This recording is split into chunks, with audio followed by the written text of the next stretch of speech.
আসসালামু আলাইকুম। আমি লামিয়া রোমান কিচেনে আপনাদেরকে আরও একবার জানাই স্বাগতম।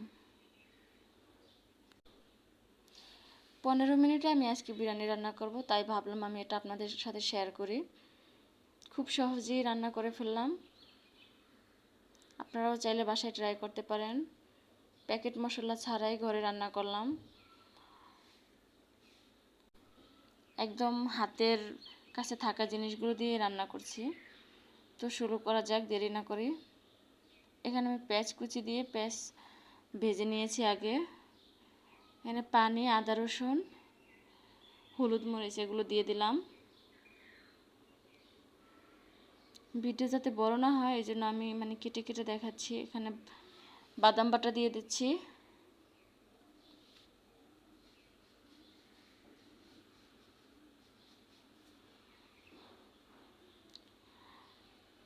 এলাচ, দারুচিনি এগুলোও দিয়ে দিলাম।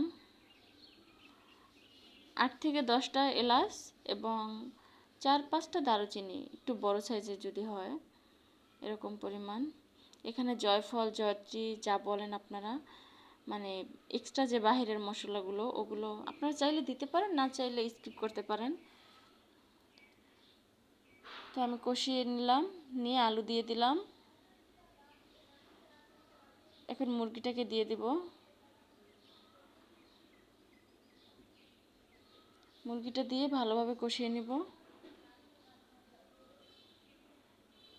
যেহেতু আমার আজকে 2 কেজি মুরগি, তারপর 1.5 কেজি চাল এবং 1 কেজি আলুর মতো রান্নাটা একটু বেশি পরিমাণ, তাই আমার বড় হাঁড়ি নিতে হয়েছে।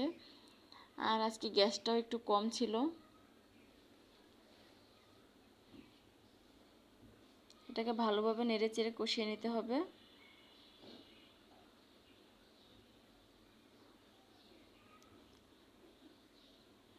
আপনাদের বাসায় টক দই থাকলে টক দই দিতে পারেন। আমার বাসায় টক দই ছিল না, তাই আমি আজকে দিব না।